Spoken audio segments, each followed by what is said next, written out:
দেখা যায় যে জুনিয়ররাও অনেক সময় বলেছে যে আপু আজকে সুন্দর লাগছে। আর কমপ্লিমেন্ট পেতে কার না ভালো লাগে। আর তারপরে যদি আমাকে কেউ কমপ্লিমেন্ট নাও দেয় সেটা আমার জন্য কোনো সমস্যা নেই, বিকজ আমার কাছে তো আমাকে ভালো লাগে।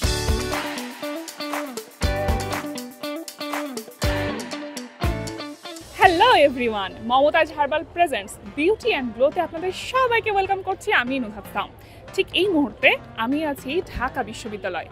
আমরা অনেকেই সাজতে পছন্দ করি। এই সাজগোজের রহস্য কি? আমাদের মেয়েদের আমরা যে এত সুন্দর দেখাই, এই রূপের রহস্যটা কি? এগুলো সম্পর্কে জানবো আমাদের আশেপাশের মানুষদের কাছ থেকে। সৌন্দর্য মানে আত্মবিশ্বাস, কিন্তু আপনি আত্মবিশ্বাসী হওয়ার জন্য কি কি করেন?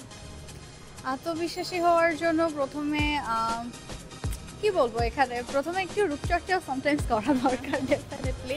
অ্যাট দ্য সেম টাইম হচ্ছে আপনি কোন কাজটা করতে ভালোবাসছেন সেটাও রেগুলার করা উচিত। লাইক হচ্ছে মাইন্ড রিফ্রেশ থাকলে ওটা আপনাকে অটোমেটিকলি আপনাকে গ্লো দেবে। হ্যাঁ, এবং ভেতর থেকে গ্লো করলে কিন্তু আমাদেরকে দেখতেও সুন্দর লাগে। সাজগোজ তো করা হয়, আর ধরেন করে বিয়েতে যাচ্ছে তখন কি অনেক বেশি মেকআপ করা হয়, হেভি মেকআপ করা হয়? অনেক বেশি মেকআপ করা হয় না। প্রথমত হচ্ছে আমি খুবই লেজি, সো টাইমটাই পাই না সাজার। তো মোটামুটি টাচ আপ দিয়ে যতটুকু প্রেজেন্টেবল হয়ে যাওয়া পসিবল। কোনো ছেলের কাছ থেকে কমপ্লিমেন্ট পেয়েছেন?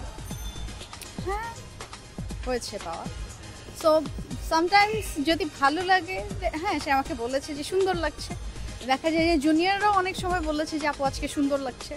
আর কমপ্লিমেন্ট পেতে কার না ভালো লাগে। আর ছেলেদের কাছ থেকে কমপ্লিমেন্ট পেতে বেশি ভালো লাগে না মেয়েদের কাছ থেকে? কমপ্লিমেন্ট এমন একটা জিনিস যে কারো কাছ থেকেই ভালো লাগে, সেটা ছেলে হোক মেয়ে হোক। সো দুজনের কাছ থেকেই ভালো লাগে। ধরেন আপনি অনেক সাজগোজ করে এসেছেন, কিন্তু আপনাকে দেখতে অনেক সুন্দরও লাগছে, কিন্তু কেউ কমপ্লিমেন্ট দিল না, তখন কি মন খারাপ হয়?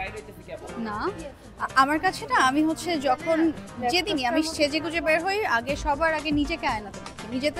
নিজেকে আয়নাতে দেখার পরে যদি মনে হয় যে আজকে আমাকে ভালো লাগছে, ইন দ্যাট কেস আলহামদুলিল্লাহ। আর তারপরে যদি আমাকে কেউ কমপ্লিমেন্ট নাও দেয় সেটা আমার জন্য কোনো সমস্যা নেই, বিকজ আমার কাছে তো আমাকে ভালো লাগছে। আর আই গেস সাজার পরে কিংবা সাজা ছাড়াও নিজের কাছে যদি নিজেকে ভালো লাগে সেটাই কি সবচেয়ে বড় বিষয়, তাই তো?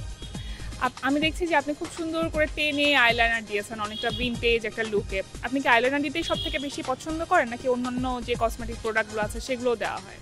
আমার কাছে যদি সাজগোজের জন্য সবচেয়ে ইম্পর্টেন্ট যেই টুলসটা, আমার কাছে মনে হয় লিপস্টিক সবচেয়ে ইম্পর্টেন্ট। আর সেকেন্ডলি হচ্ছে আইলাইনার। আইলাইনার আমার ভীষণ পছন্দ। থ্যাংক ইউ আপু।